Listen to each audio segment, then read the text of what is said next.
Joey Bishop's show never made any sense. It was a mixed-up show, but it ran for 4 years. Joey Bishop revealed something in his last interview before his demise. The new details finally confirms what many have guessed for years. As the last man standing from the Rat Pack, he had nothing to lose, so he told the truth. Bishop didn't hold back on the celebrity, the parties, the friendships, or the truths hidden beneath the spotlight. Was the Rat Pack truly as crazy as legends suggest? Did they keep things hidden from the world? His final words reveal more than anyone anticipated. And once heard, you'll never look at Hollywood the same way again. Buckle up. This is the information they never wanted you to know. Joey Bishop's confirmation about what we all suspected.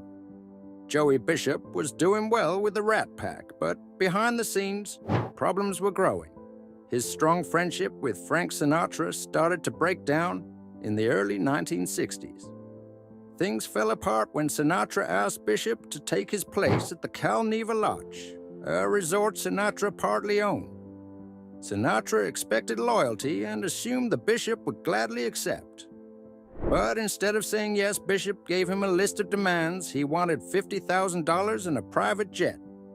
To Sinatra, this was a slap in the face.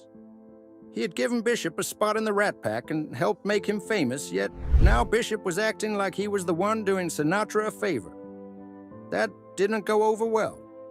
Sinatra had built his life on loyalty and expected the same from his friends. Bishop's demands felt like a betrayal, and that was the last straw. Sinatra cut him off right away, throwing him out of the Rat Pack. But losing his spot in the group was just the beginning. Sinatra made sure he was erased from big projects.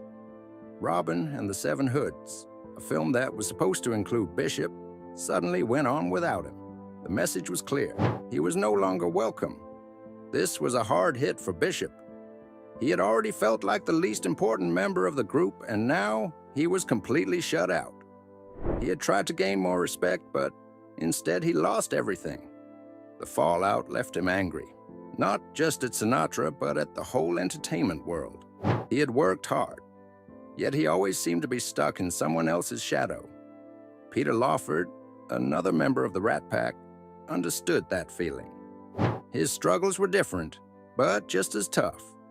Since Lawford was John F. Kennedy's brother-in-law, he had a special place in Hollywood, but his political ties sometimes hurt his acting career.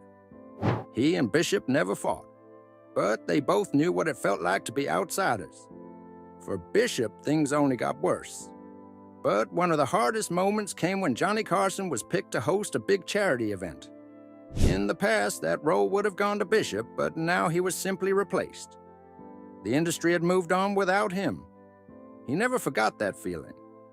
Though he rarely spoke about what happened, he did not hide his frustration.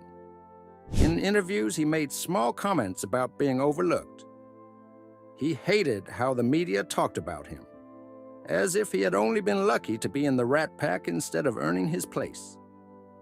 That hurt. Even years later, Bishop could not escape what had happened. He kept working, but his name was forever tied to the Rat Pack. He had once been part of something big, only to be thrown out. That was a wound that never really healed. Joey was removed from his group, which left him feeling resentful, but that wasn't the most unfortunate part. His career was never the same after that. What became of Joey's professional life? Let's take a closer look. Joey Bishop's once attained fame, now lost and forgotten. As the 1970s went on, Joey Bishop started to feel like he was being left behind. Comedy was changing quickly, and a new group of comedians had taken over with a style completely different from his. Richard Pryor and George Carlin were leading the way, and they weren't just telling jokes, they were making bold points, turning real-life struggles into humor that felt honest and real. Pryor spoke openly about his past, sharing stories of his rough childhood and battles with addiction. His jokes weren't just funny. They had deep emotion that made them feel personal. Carlin, on the other hand, took aim at the world around him, using sharp humor to criticize politics and society. His comedy didn't just entertain people, it made them think. Bishop, however, had made a name for himself with quick comebacks and smart wordplay, a style that worked well in nightclubs and on late-night TV. But as comedy moved in a new direction, his way of performing started to feel old-fashioned. Audiences now wanted humor that was bold and personal, something Bishop wasn't known for and had no plans to change. Comedy's shift wasn't the only thing working against him. His time with the Rat Pack had ended, and his already shaky friendship with Sinatra never fully recovered. Without those connections, staying relevant in Hollywood became even harder. He wasn't just being replaced by younger comedians, he was being forgotten. By the 1980s, Bishop's career had nearly faded away. He took on a few movie roles, but they were rare. In 1986, he had a small part in The Delta Force, an action movie starring Chuck Norris. The film was a success, but Bishop's role was barely noticed. Then, in 1996, he appeared in Mad Dog Time, a film directed by his son, Larry Bishop. It was a personal project, but it didn't bring him back into the spotlight.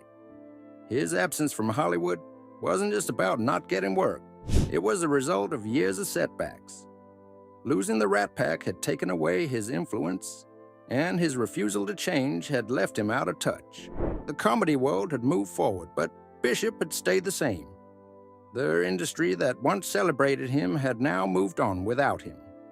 Joey Bishop's role in the Rat Pack was undeniable, but the group itself was not without controversy. Over the years, various issues have surfaced, raising questions about what really went on behind the scenes. Just how troubling were these controversies? Stay tuned as we uncover the details, the untold details surrounding the Rat Pack group. Frank Sinatra is often seen as the leader of the Rat Pack, but he wasn't the one who originally brought the group together. In fact, he didn't even choose the name. A Life magazine article from 1958 revealed that the Rat Pack was actually started by the late actor Humphrey Bogart, a Hollywood star known for going against the industry's usual ways. Bogart's son, Stephen, described them as a bold group of top celebrities in his book Bogart in Search of My Father. The name itself came from Bogart's wife, Lauren Bacall. After 4 days of nonstop partying in Las Vegas with both Bogart and Sinatra there, Bacall looked at the exhausted group and said, "You look like a damn Rat Pack." When Bogart passed away in 1957, Sinatra naturally became the group's new leader. Sinatra's personal life was watched closely by the FBI for an incredible 40 years, starting in the 1940s when his fame was still growing.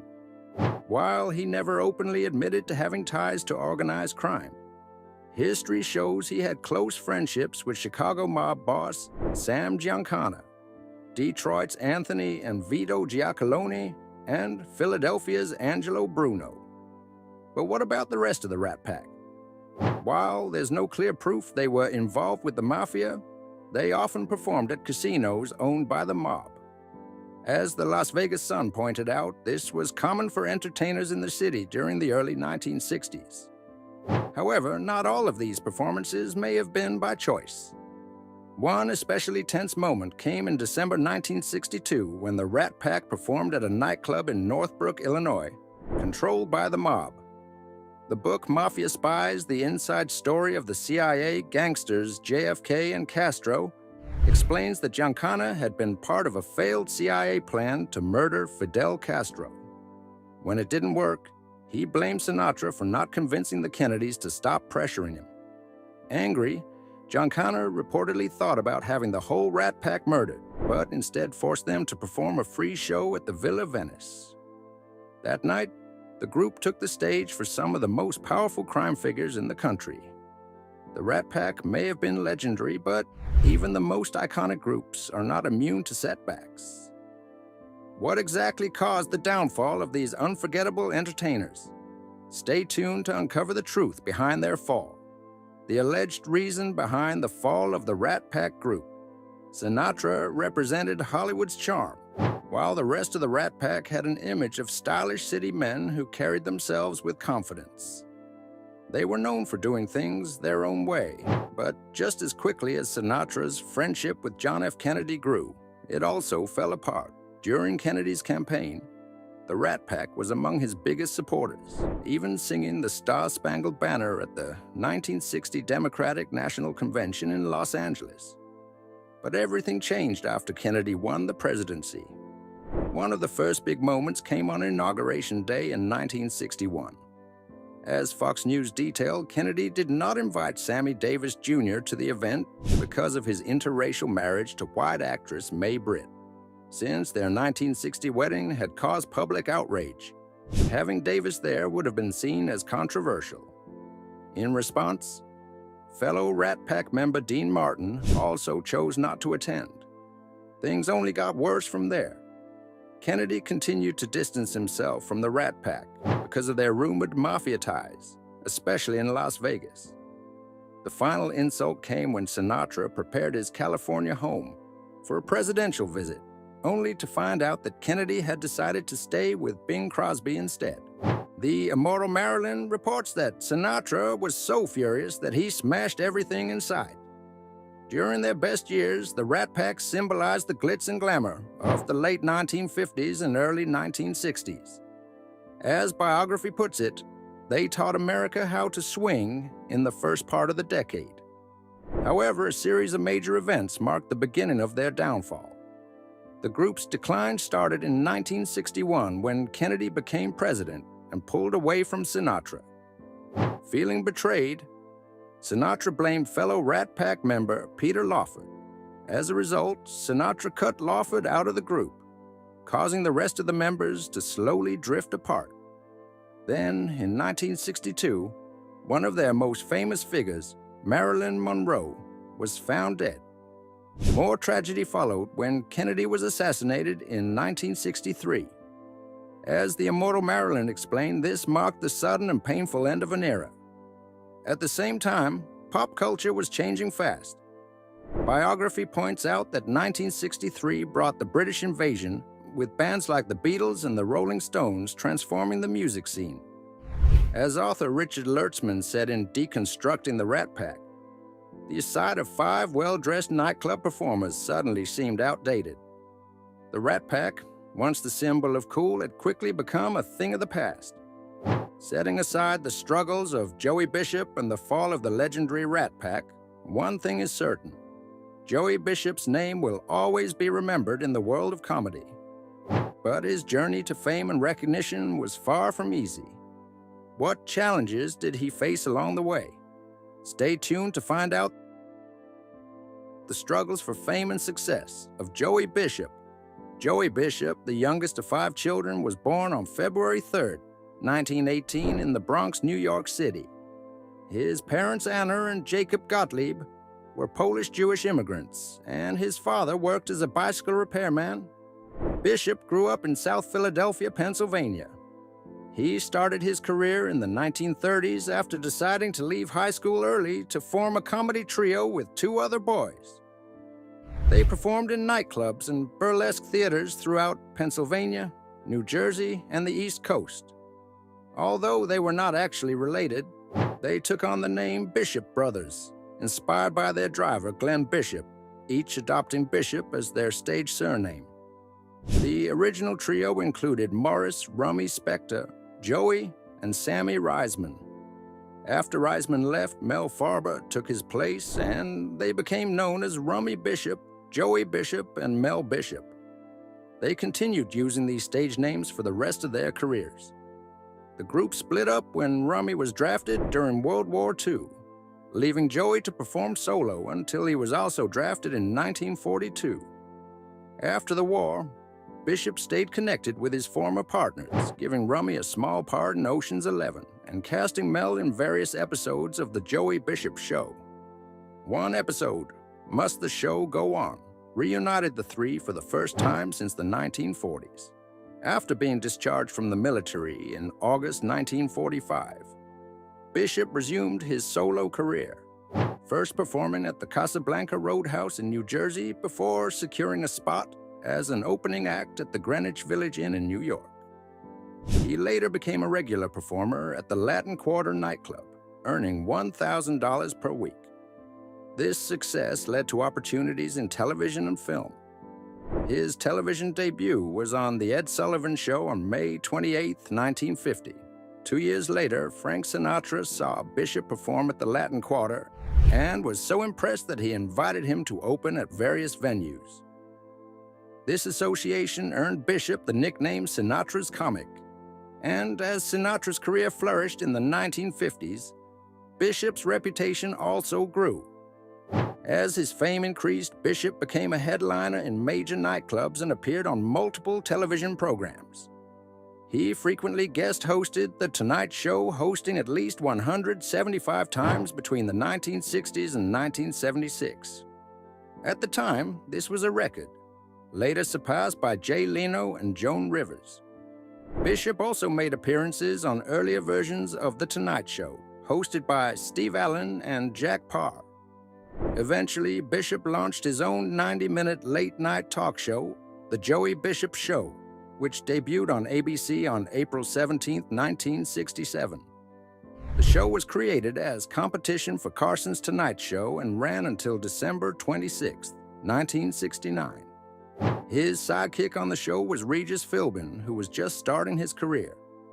Bishop also starred in the original Ocean's 11, a film about former soldiers scheming to rob 5 Las Vegas casinos on New Year's Eve.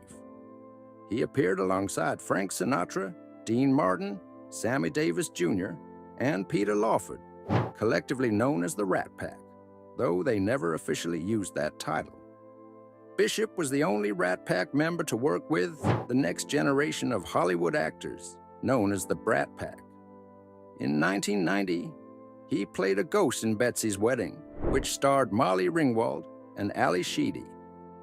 His last movie role was in Mad Dog Time, 1996, a film written and directed by his son Larry. Bishop played a silent character named Gottlieb, which was his actual last name. The movie received negative reviews from critics. Outside of his career in comedy and entertainment, Joey Bishop had a personal life that many may not know about. What was life like for him beyond the spotlight? Stay tuned to find out more. The life of Joey Bishop beyond his career. As a comedian, Joey Bishop married Sylvia Rusgar in 1941, and they remained together for 58 years until Sylvia died of illness in 1999. Their marriage weathered the ups and downs of Hollywood, even when Bishop's career required him to be gone for extended periods of time. As a key part of the Rat Pack, he spent much of his time performing with Frank Sinatra, Dean Martin, and Sammy Davis Jr. A busy life like that could have made things hard for any couple, but Sylvia always stood by him. While Bishop was often on the road, Sylvia cared for their home, raised their kid, and kept the family together. Their marriage was based on trust, and even when they were apart for lengthy periods of time, they always found their way back together. Sylvia was strong in a quiet way, handling the pressures of fame without wanting attention for herself. Bishop may have been the one in the spotlight, but she was the steady support behind him. Their only son, Larry, was born in 1948. He grew up near Hollywood, but worked hard to establish his own name rather than relying on his father's fame. He attended Beverly Hills High School and eventually became an actor, writer, and director. He rose to prominence in films such as Wild in the Streets and The Savage Seven, before going on to direct Mad Dog Time and Hellride. Even though Larry pursued a similar route, he and his father were never particularly close. Bishop was frequently preoccupied with work, whether on stage or on television, which caused space between them. They respected each other, but their relationship was not particularly warm. Larry has talked about how his father influenced his career, but their relationship always felt more formal than personal. Everything changed after Sylvia passed away. She was the one who kept him steady and gave him a life beyond Hollywood. Without her, he pulled away from people, made fewer public appearances, and stopped socializing. His health was already getting worse, but losing Sylvia made it even harder. His home in Newport Beach became his safe place, far from the busy world he used to know. That house had a special meaning. In the late 1970s, while sailing back from Mexico, Bishop and Sylvia got caught in a terrible storm. The wind blew at 60 knots, and giant 16-foot waves crashed around them. They barely made it to safety, finally reaching the Balboa Bay Club in Newport Beach. That scary moment stayed with them, and soon after, they decided to buy a house on Leo Isle. It became their peaceful escape, a place where they could leave behind the noise of Hollywood. What do you think about the life of Joey Bishop? Share your thoughts in the comments section below. Thank you for watching this video. We hope you found it interesting. Don't forget to like and subscribe. Click the next video shown on your screen to catch up on your favorite celebrity stories. See you there.